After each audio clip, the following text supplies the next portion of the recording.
Okay, so I think we will go ahead and get started here. We're a minute or two after the hour.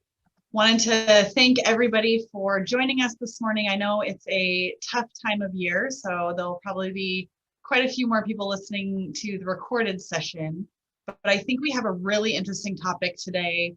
So I will start out with some introductions. I'm Casey Chummer. I'm the Executive Director of the Idaho Wheat Commission, and this is our farm chat. But we are also very happy to be co-sponsoring today with the Oregon Wheat Commission, and this is their wheat talk as well.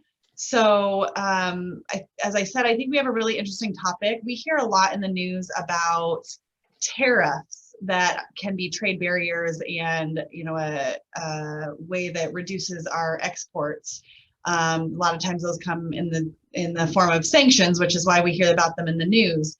But there's also a lot of non-tariff trade barriers, and those are things that we can maybe control a little bit on the farm. So we have a great speaker on that today, and I am going to let Amanda say her piece and introduce Dalton.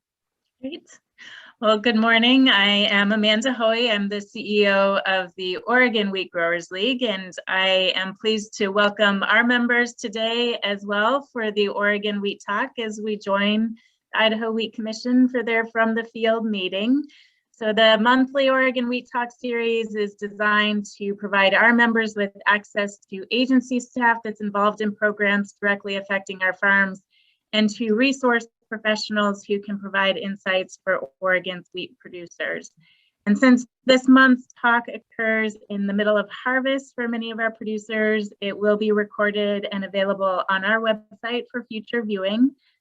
So today, as Casey mentioned, we will hear directly from Dalton Henry with U.S. Wheat Associates to share his expertise regarding the myriad of sanitary and phytosanitary issues that are impacting the markets for Pacific Northwest wheat farmers, and discussion on controls on farm that we can employ for those. So thank you to Idaho for coordinating today's meeting and to Dalton for being willing to join us. And I will turn it over to you, Dalton. All right, folks. Well, thank you for the introduction and the opportunity to be here today. And we'll just kind of make a quick note that we've had two folks already say that this is an interesting topic. So I feel like that's normally when we're talking about non-tariff barriers, that's not the response that I get, because this stuff does get, it's the easiest pun ever. It gets down in the weeds really quickly. And so today, I'm not going to share a whole bunch of slides because the only thing more dull than talking about SPS issues or non-tariff barriers is looking at a chart of them. So here in just a little bit, I'll put one kind of, we call it a matrix of trade policy issues, or of, it's really a matrix of non-tariff barriers or barriers that we face in many of our markets. And I think a couple of things that you'll see really echo the comments that Casey made already on this one, in that while lots of times when we talk about trade barriers, we immediately think about tariffs, and especially because of the last 5 or 6 years worth of retaliatory tariffs, that's where our minds immediately go, right? We think about China and the fact that we've been shut out of that market for 2 years. We're now finally back in. But the reality is that even if you peel back those retaliatory tariffs, there are still substantial non-tariff barriers that frankly have had a bigger impact over the last 2 decades on U.S. wheat producers' access to the China market, especially U.S. wheat producers' access to the China market from the Pacific Northwest, that very rarely make headlines. And so that's where we are today. And I think that as we think about how we address some of these kinds of challenges that are out there that aren't tariffs, it really becomes, rather than just in a tariff discussion or debate or free trade agreement negotiation, it is strictly a government to government thing. And while we may be asking growers to lobby our government here in the US, or asking millers or bakers to lobby their government in another country, the reality is that tariffs in a traditional sense are a government to government item and a problem to solve. Non-tariff barriers, on the other hand, take a much more whole of industry approach. And that's where, as we think about kind of the two different subjects for today's presentation, or two different titles, right? We've got the catchy one of buckwheat, glyphosate, and rye, oh my. A little bit of a shout out, I think, from my colleagues to the fact that I am originally from Kansas, and so the Wizard of Oz holds a pretty special place in my heart, or all of my friends think it does. But also, kind of the subtitle we gave it was, the view from the field, and what can a farmer do, or what can an industry association do in helping to solve non-tariff barriers? Because the reality is, especially in these, our tools from a U.S. government standpoint are pretty limited. And so there will be times that we do look strictly to, or we look to the U.S. government, especially to USDA and USTR, the U.S. Trade Representative, to be helpful in solving those. But at the same time, we probably just as frequently look to our partners in the field for help in mitigating or alleviating or resolving some of these challenges. And so as we think about that, I think that's where, talking about to a farmer audience today, or primarily to a farmer audience, is that these are items that you can have a real impact on. And so I'm going to put this slide up. I'm going to talk about it, cover it for just a couple of minutes here to get a little bit of discussion started, and then open it up to questions. And if folks want to hear more specifically about any particular topic, we can sure do it. And so this right here, essentially, this is both tariff and non-tariff barriers. So the tariffs column is the far left-hand column, or second to left-hand column. Far left-hand column is our top 20 importers of U.S. wheat. And so then everything to the right of that tariffs column is what we would consider a non-tariff barrier. And for the sake of simplicity today, we've decided to kind of leave out the biotechnology, gene editing, sustainability portion of the discussion, because that just grows exponentially at that point. And so tariffs and non-tariffs. And the first thing you'll see clearly, anybody that's pulled up to a stoplight understands the dot system here. Green is it's not a problem at all, or a problem has been resolved. Yellow is that there's at least a little bit of an issue there. Now that could be a potential barrier that we're monitoring closely. It could also be a barrier that's not fully resolved, or it may only impact a single class of wheat. Red is, we have a significant challenge that's either completely prohibiting shipping or is dramatically raising the cost and making us uncompetitive vis-a-vis other wheat suppliers. And I think what you're going to see in this is exactly what we've said already today, and that's the tariffs column, right, is largely green and yellow. On the non-tariff barrier side, it is largely yellow and red. And so when we think about what is actually impacting our ability to get Oregon or Idaho wheat around the world to customers that are demanding it, more often than not, the issue isn't a tariff anymore. And the great thing is, because you can see my slides in speaker view, you all know exactly what I was going to be saying here. So just to kind of make that maybe a little bit less distracting for folks, here we go.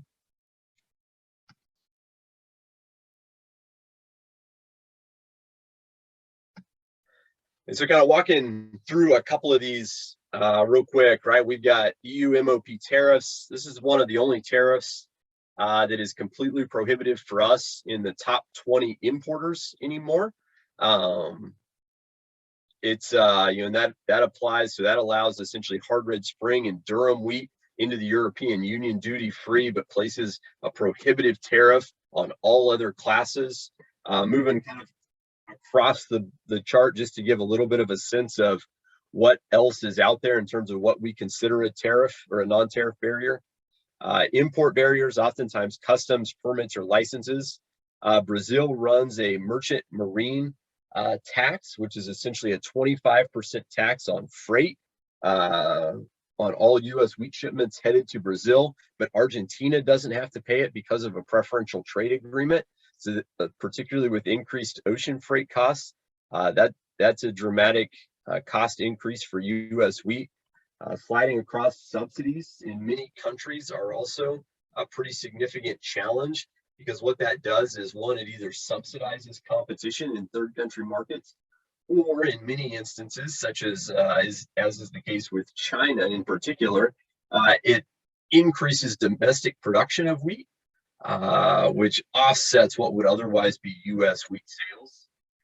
MRLs or MLs, that's maximum residue limits or maximum limits of contaminants and other items in wheat. The one here, and probably one of the most relevant ones to the Pacific Northwest region, would be the Thailand chemical ban. And so this past, almost just over a year ago, Thailand came out and proposed to completely ban, with a zero tolerance, 3 chemicals, including glyphosate and chlorpyrifos-methyl. Paraquat was the third one, not really a challenge in wheat. Glyphosate would be tremendously difficult for us to meet. Chlorpyrifos-methyl is challenging enough as it is. Canadian thistle in Vietnam, a major weed seed issue where we oftentimes look for growers' help in resolving.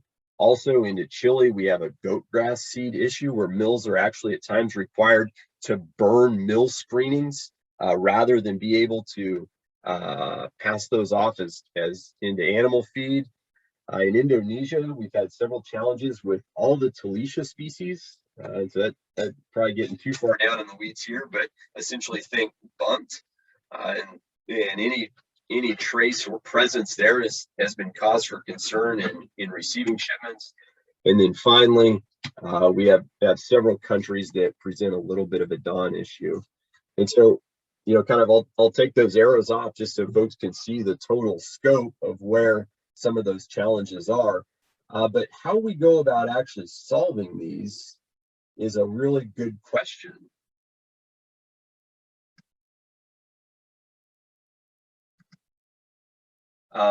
And not one that's maybe particularly easy to solve in many cases.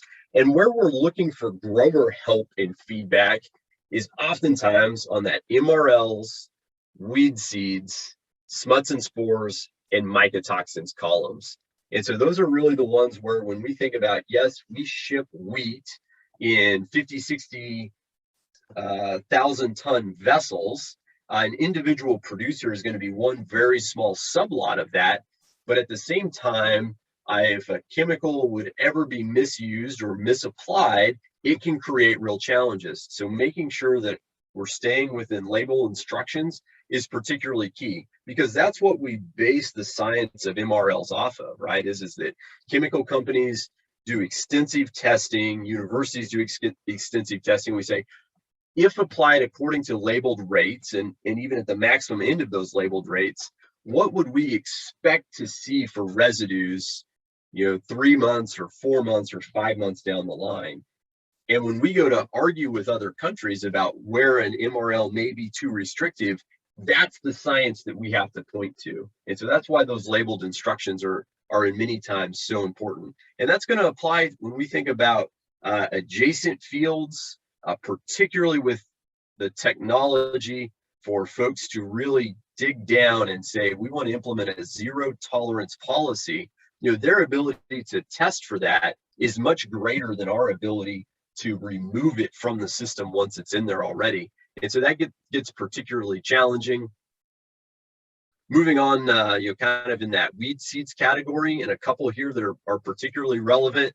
We already mentioned both Canadian thistle and goat grass, and that's one where we've had government agencies involved for quite some time, and especially in the case of Vietnam, they've been pretty firm, and they're applying that to all of their suppliers, not just the U.S. And by and large, it's a challenge that all of their suppliers have.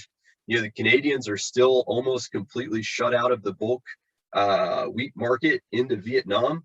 USDA is fortunate in that they've been able to kind of assign a protocol that then allows the U.S., as long as we clean wheat and provide clean wheat, that we don't have issues getting that actually into the country. And so that's where the cleaner that wheat can be delivered from a farm, the more likely it is that it clears those inspections going into the country. Smut spores, mycotoxins, is really all about the whole suite of good management practices and making sure that we're not sending stuff that's going to eventually get graded as smutty or stuff that's going to have troubles on a mycotoxins front. And there are certainly in both of those, there are going to be instances when the weather simply works against us and where we need to be able to get creative in how we meet some of those specs or clean or treat wheat fields. But all items that the entire value chain can help play a role in order to better ensure that those markets stay open. So with that, I'm going to stop screen share just so that I can see the chat and see folks that are on the line today. And if there are, I know that it is the middle of harvest, so probably the bigger audience for this is going to be the recorded version, so you don't get the chance to ask questions. If there are ever any that come up, don't hesitate to shoot them our way at US Wheat Associates. But if there are topics that we could maybe talk a little bit more about, or if there are questions from those that are on today, would love to drill down and focus on those.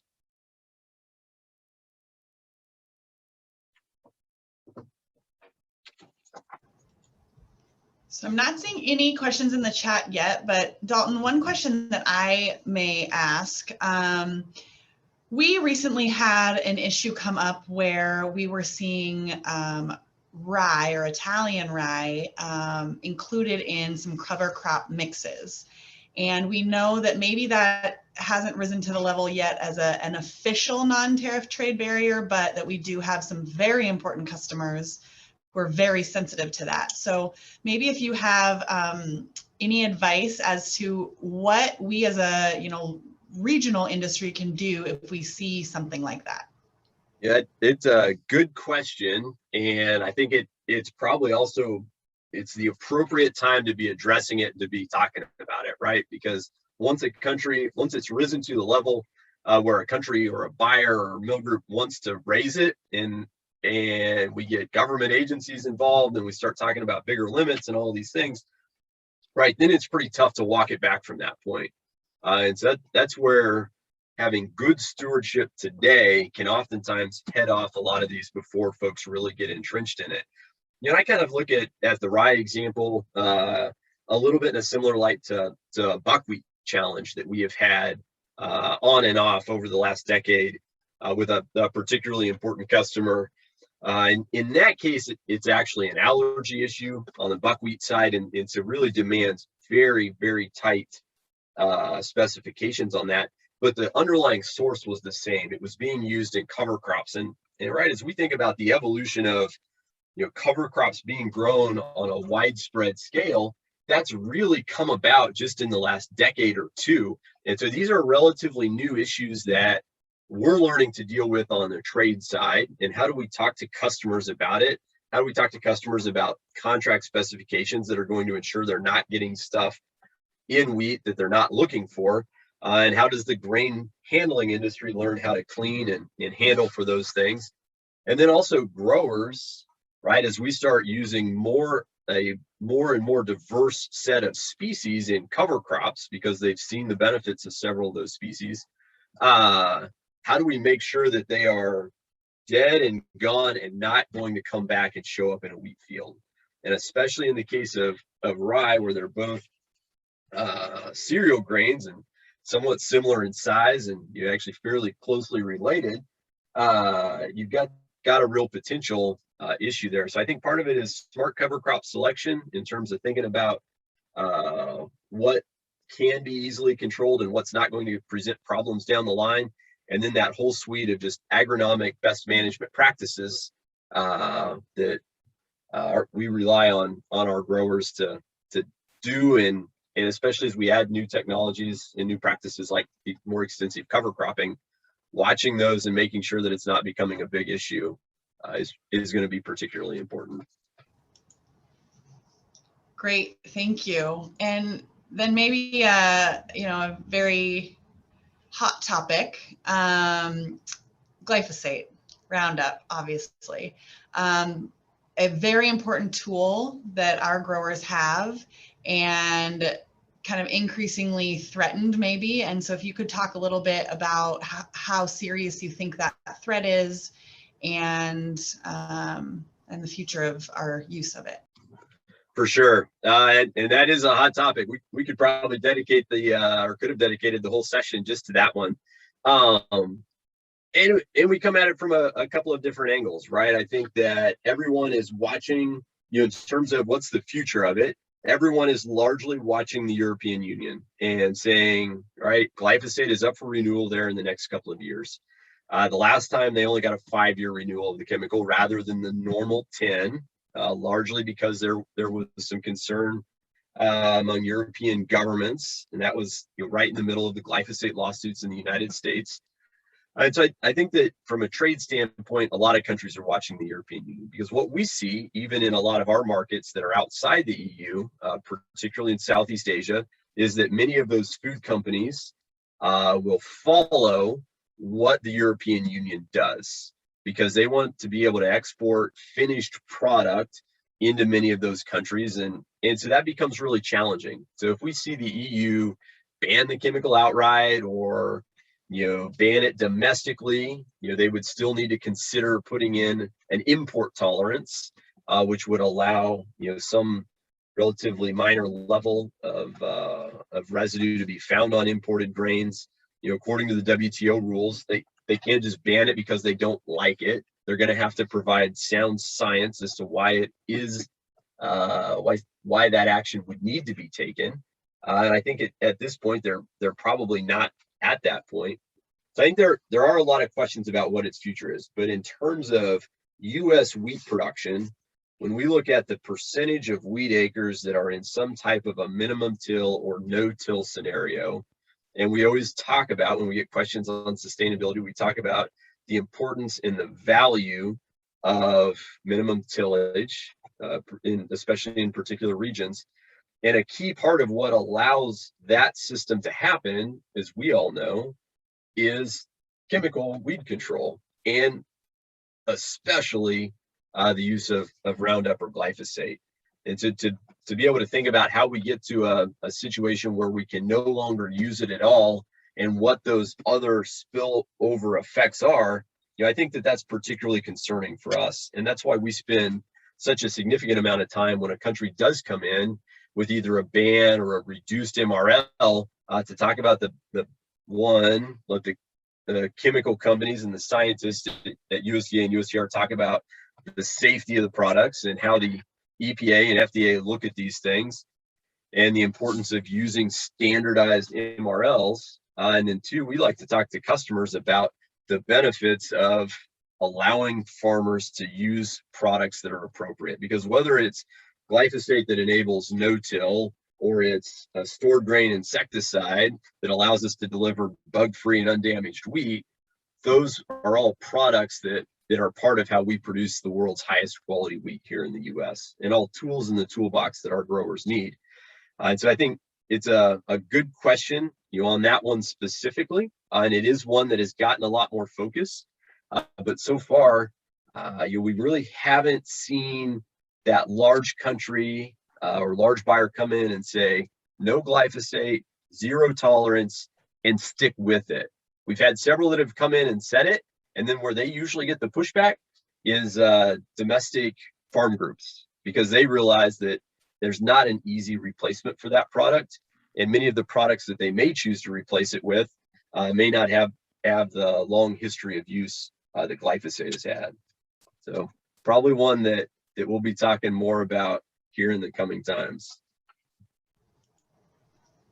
Yeah, that's great. And I think we kind of failed to mention and give a little context maybe at the beginning, that US Wheat Associates, who Dalton works for, works on the international market development for US wheat growers. And so that's why he is really focused in on the trade barriers with those other countries.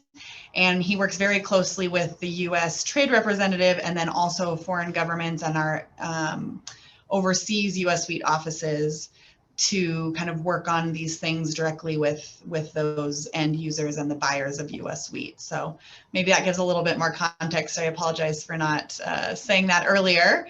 Nope, that's But a good call out, Casey. And as you know, right, we're in offices outside the U.S. in about 13 countries, close to 70 staff. Vast majority of them doing the marketing and technical assistance.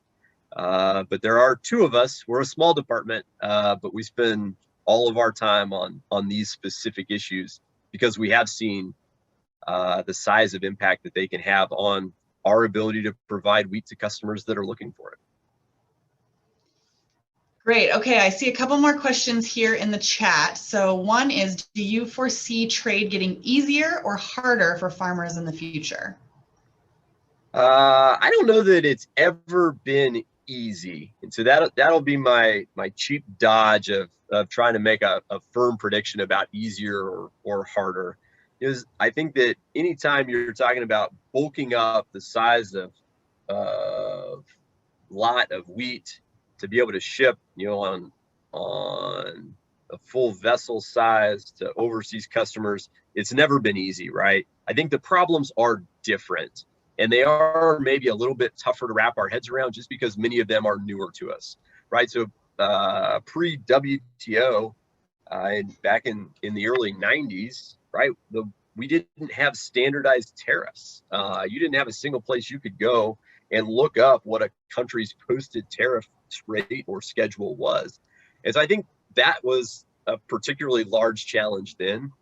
As we've moved from the world of tariffs and quotas to now many barriers that are simply in the SPS space, it's a different kind of work and it's a different kind of challenge.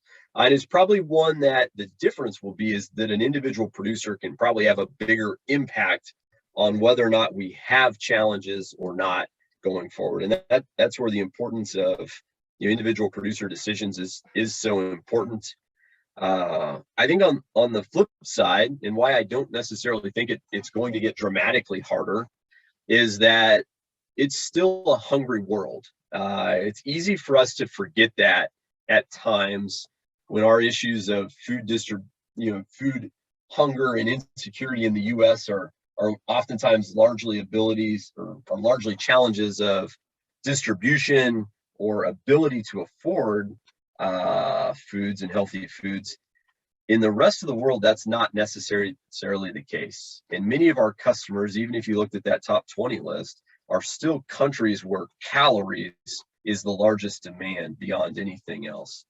And as we look at projected world population growth between now and 2050, right, we all know the numbers and stats by hand or by heart by now, right, is that we're going to be at 9 billion people. And the vast majority of that growth is not occurring in places where people grow wheat or where there's widespread growth of wheat. So I think a person has to look at those statistics and be bullish about the future of wheat trade. And now this doesn't mean that there's not going to be some road bumps along the way, but I think increased demand pulls our products, eventually leads countries to helping us resolve these barriers as we move forward and address them.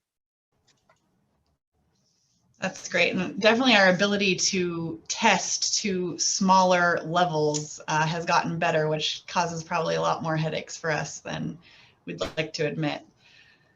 Okay, so I have one other question here in the chat, and it's about the EU's climate plan that they released recently. And how much do you think that the EU climate policy affects the US's ability to export wheat and other agricultural products into that country and probably around the world? I think that is an excellent question, and that's probably one where the crystal ball is a little bit cloudy yet. And so I'll offer a couple of thoughts or things to watch as we go forward. And the first is that I'm not sure that it's going to be all that different from what we've maybe seen in the past. Yeah, we've got a different set of names on it. It's got kind of this big,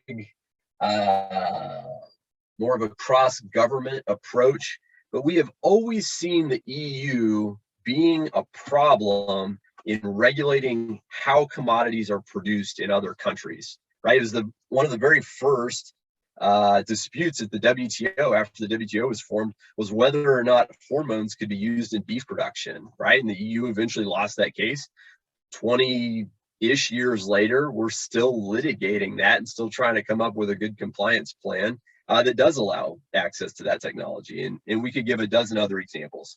I think while they're probably getting more headlines with this farm to fork plan, I don't know that it's going to be just all that different from what they've done in the past. And I think the second piece for me is that if the EU wants to go head to head on sustainability of wheat production, that's not a race they win. And so that, yes, they will try to frame that debate around specific metrics that they're more interested in or that they claim to be more interested in. But I think the reality is that at the end of the day, U.S. wheat farmers are going to have an incredible sustainability story to tell. And in terms of land use efficiency and production technology, if those are factored into that, we shouldn't have much to worry about with that. Now, that doesn't mean that we're not going to spend a lot of time on it. And some folks have maybe heard the UN is doing a food systems summit this fall, and it is heavily influenced by the European Union, and it bears a lot of the same language and rhetoric as their farm to fork strategy does. And so we are concerned and we are following it, and we're engaging in that to make sure that our message about how technology should be factored into those kinds of things is heard. And it's something we'll continue to watch. But as a whole, from a wheat standpoint, I think that, yes, there will be challenges. I don't know that I see that as being the biggest challenge out there that we're going to face in wheat trade in the next 10 or 15 years. Okay, so I will give everyone one last chance to put their questions in the chat box here. And I have maybe one more. Amanda, did you have one? Sure, just really quickly, Dalton, you talked about some of the handling practices and the agronomic practices that can be used in these controls, and you'll be that seed treatment to our actual production practices and weed management. There's also an element there on testing and anything you can tell us around, testing at origination sources that can be helpful in this conversation too.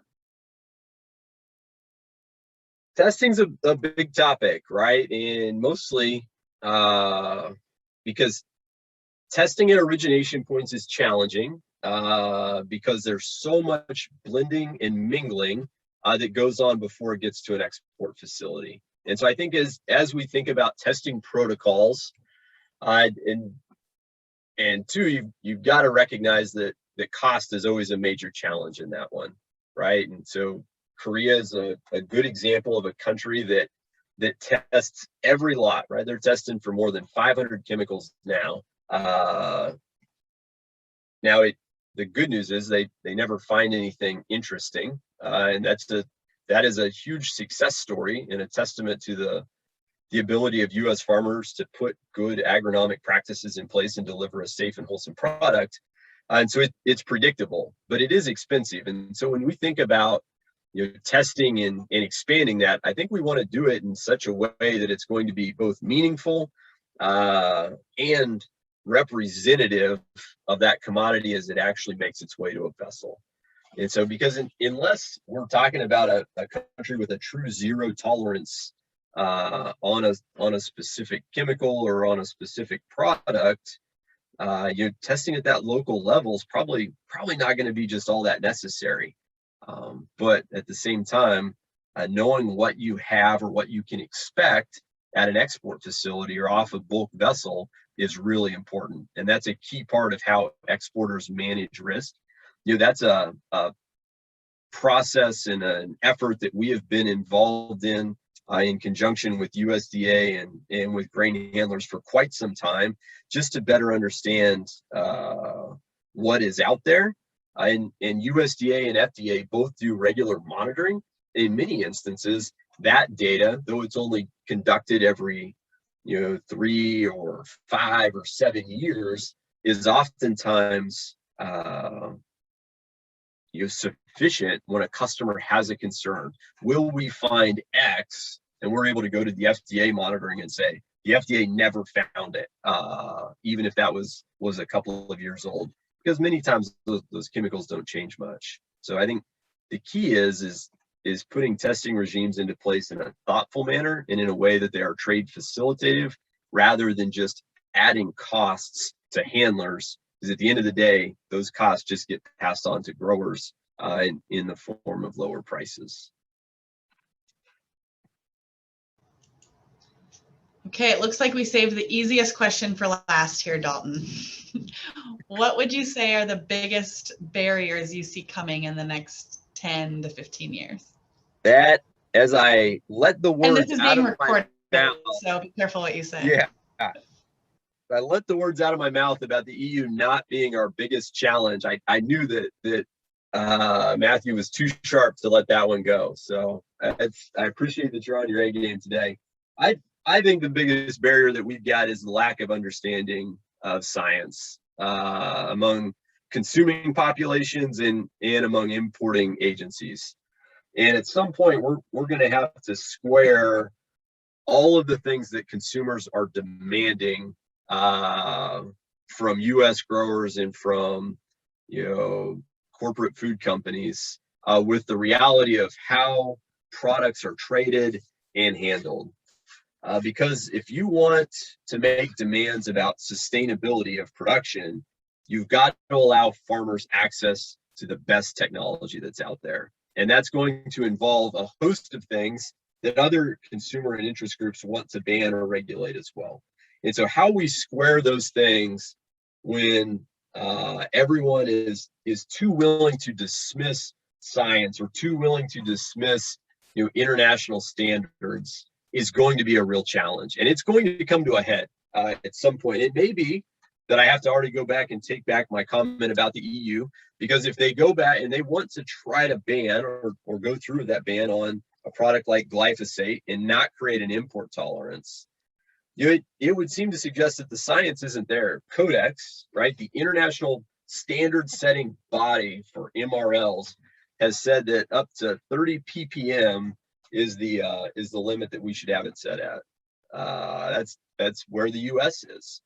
And so, but you've got the EU already dramatically lower than that, and proposing to go to something like a 0.0 simply doesn't square with what the actual regulatory bodies have looked at and said exists. Now, that wouldn't be the first time that that's happened and a country has used a regulation like that as a trade barrier, but it does seem to be happening more frequently. And I think that at its core, right now we're playing a game of whack-a-mole, where when this barrier pops up, we bring all of the science to bear on it that we can, and all of the PR efforts and lobbying efforts that we can, and we work with the growers to minimize the amount of the problem we have.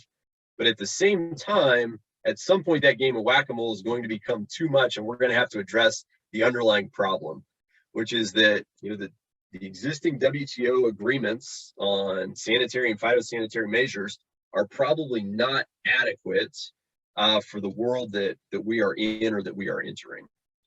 But getting countries around the table to agree on some of these core things when there are so many consumer groups that are deeply entrenched in it is going to be a real challenge.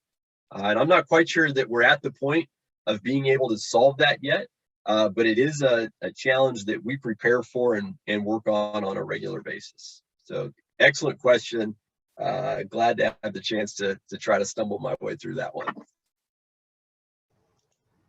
We'll check back in 10 years and see if you were accurate. Perfect. We'll put a calendar reminder out there now. There you go. Well, good. Well, we kind of try and keep these to a half an hour, and I have to say, it did turn out to be an interesting topic because we had a lot of questions. So really appreciate all of the thoughtful questions and conversation, and Dalton, you taking the time to be with us this morning and cover this really important topic. And I will mention that Dalton actually wrote an article both for the Idaho Quarterly Magazine and the Oregon Wheat Magazine. So you will be able to read in more detail about some of these things in our next issues. So I want to thank Oregon, and I will let Amanda have the last word, but thank you everybody for participating, and hope to see you in the next conversation. Great. And yes, I think the last words are thank you both to Idaho Wheat and to Dalton for taking the time today. It's a topic of relevance now and into the future for our producers. So I appreciate your forecasts as well, moving forward on those barriers. Appreciate your time today. Thanks, everybody. Thanks all.